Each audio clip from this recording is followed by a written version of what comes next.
Friends, Sleepy here, and welcome to another episode of my weekly playlist series. We've made it to another Friday, which means it's time for me to share with you guys the games I've been playing during the week, give you guys my thoughts and opinions on these games, whether I think you guys should check them out or not. Of course, I want to hear your guys' thoughts and your opinions as well. Let me know what games you guys are playing, as that gives me great ideas and new games to check out. And if you guys have any suggestions on games you think I should play, let me know, because you guys do always suggest really fun games, and I have quite a large list of games to either pick up or eventually play from your guys' recommendations, so keep those recommendations coming. I do appreciate them all.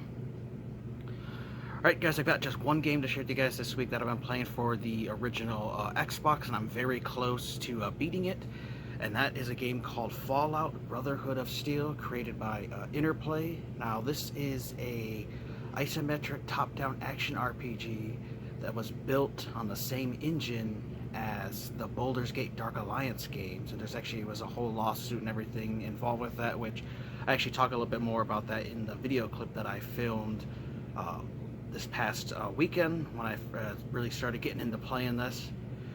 So we're going to take a look here at Fallout Brotherhood of Steel on original Xbox.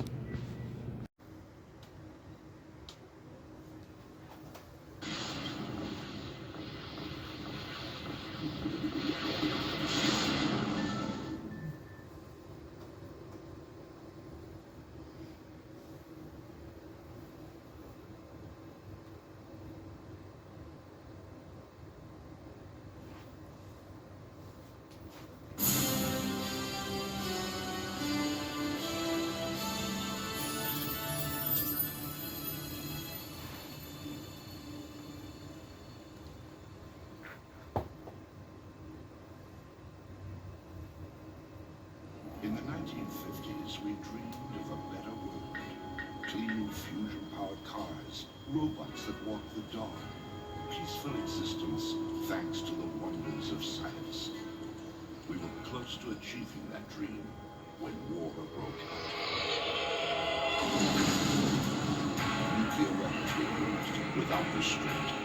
It was the nightmare everyone feared. It was the Great War. Millions died during the first attacks. A few people fled to underground vaults, but many more on the surface fell victim to the burning, poisonous air. For those who endured, there was only the wasteland. No order, no law, only survival. Radiation and new viruses changed the face of life on Earth forever. Out of nowhere, an army of giants called Mutants appeared. They slaughtered many people and altered many more to add to their numbers. The Brotherhood of Steel, self-appointed knights of the wasteland, arose to drive off the mutants. They gave humanity peace and a glimmer of hope. But even now, the Brotherhood remains small in number, limited in power. And the dangers of the wasteland only seem to grow with each day that passes.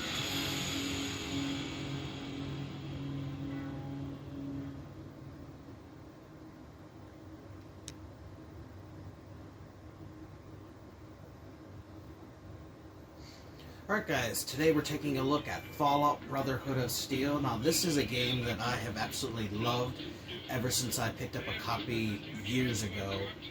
And the reason I really like the game is because it plays just like Baldur's Gate Dark Alliance, and it was actually built on the same engine, that's the Snowblind engine that the Dark Alliance games were built on. Interplay built their game using that engine. However, they eventually got sued by Snowblind Studios because they said that they did not license it and pay for the license, so that they illegally made this game with their engine, and eventually they won the suit and Interplay was no longer allowed to use their engine, so because of it, the sequel to this game was actually scrapped. This is a two-player game, so you can play single player or two players, and you do have a selection of 3 characters to start out with, but you can actually unlock 3 characters as you play through and beat the game, which I've actually unlocked 2 of the characters in the game. So difficulty settings, you have Pansy or Easy or Normal, Wastelander, and then Apocalyptic, where it's super hard. I've just been playing on Normal, but you gotta beat the game at least once to unlock that harder difficulty. Character I'm currently playing as is Kane, because he is a ghoul, which this is one of the few Fallout games where you can actually play as a ghoul character without mods. Very cool character. You have Nadia, and then you have Cyrus. But Rhombus here is a Brotherhood Knight. He's a character you can unlock by beating Act 2. And Patty you get from beating Act 1, and when you beat the third act, which I'm currently on, you unlock that other character. So now, I'll load my game here and show you guys some gameplay.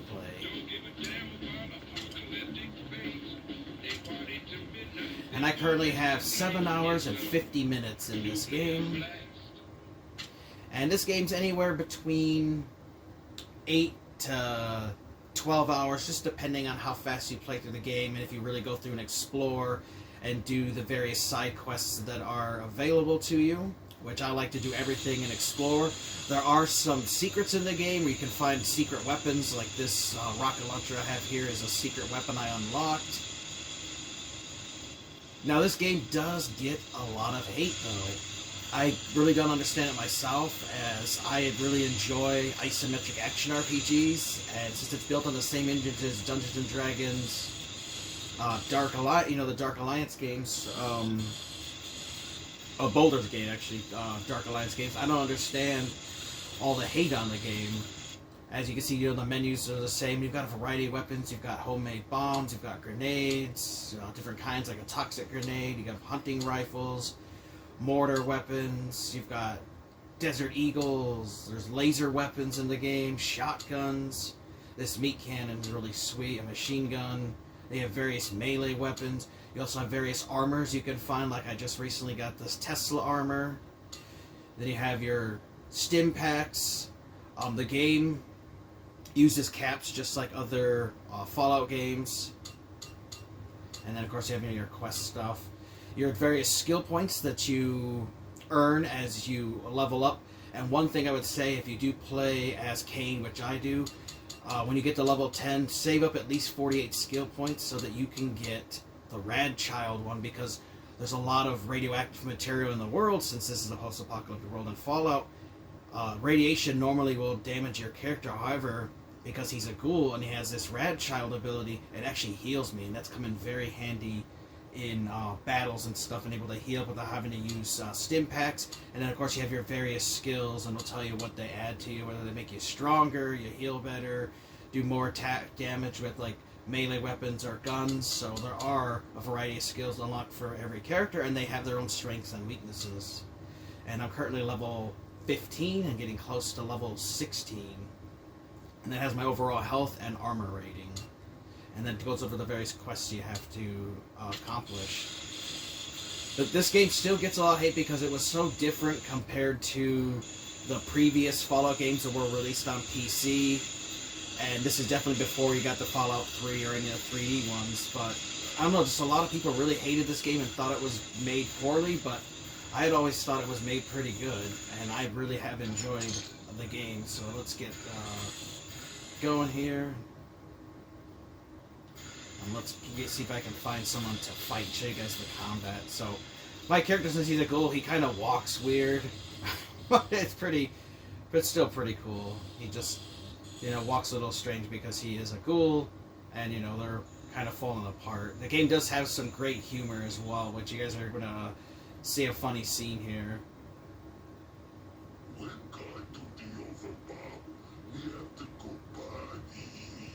Just wait. Guard duty is almost over. But we have to go back. Okay. You go, I'll stay.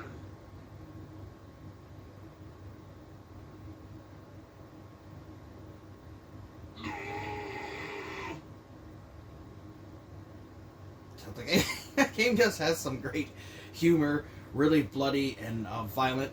There's also, especially early on in the first act, because there's 3 acts in this game, there is a big-breasted raider matron that you have to fight, who's barely wearing any clothes, her ass is sticking out, and she also has warriors in her army that are similar to her. So this game really didn't give a shit about having amounts of gore, violence, and partial nudity and stuff in the game. They just didn't give a shit at this time. You know, nowadays probably offends somebody. So these are the super mutants that are very, you know, enemies that have been in the Fallout universe since the beginning.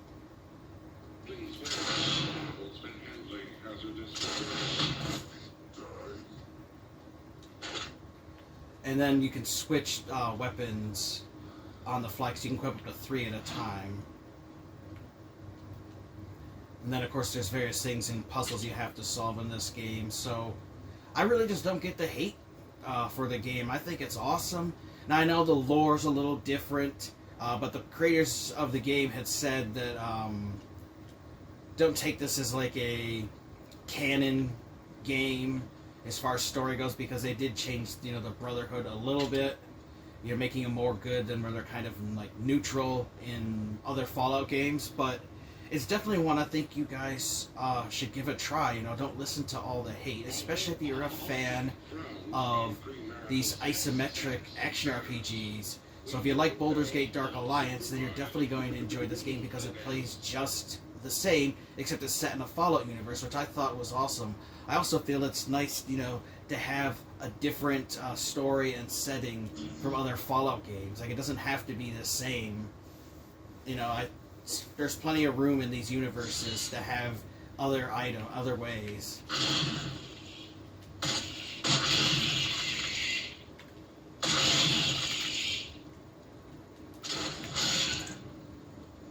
I'm gonna show you guys like these. And you'll fight a variety of enemies too, humans and mutated creatures. And some enemies, when you kill them, will drop ammo. So that's another thing too, like your weapons in the game do have ammo. So they're not like unlimited use unless you unlock one of the special weapons like I did. And it's just really an interesting game that I have been having an absolute blast with. I'm here at the end now, so I expect that by the time I actually film the actual weekly playlist episode on Friday, because I usually film these little gameplay clips earlier in the week as I'm playing the game, as I will probably have the game beat. But definitely think you guys should give Fallout Brotherhood of Steel a try. I do just have to warn you guys though, unfortunately, this game has become expensive even on the PC. PlayStation 2 and original Xbox has become anywhere from $50 to $100 title. It had a smaller print run now. It always had been around like a $10 title, but since the pandemic hit, the game has just really skyrocketed in price, and it's gone up even more in the last like year. So I recommend picking it up if you can find it for like under like $30, like $20 or something. I would say it's worth it. Like I said, because it is kind of a short game, and you could probably beat it in around 10 hours. But if you're a fan of games like Baldur's Gate Dark Alliance, I highly recommend checking out Baldur's Gate Dark Alliance. Don't listen to Fallout Brotherhood of Steel. Don't listen to all the hate that this game has received. Even recently, I've been seeing a lot of videos of people, oh, the worst Fallout game ever, the worst game ever. It's not really that bad of a game. I just don't understand why everyone hates it. But I definitely think you guys should check it out. Hope you guys enjoyed this look at Fallout Brotherhood of Steel. Alright, so that was a look at Fallout Brotherhood of Steel. I'm getting close to the end, so I should be able to beat it here in the next few days.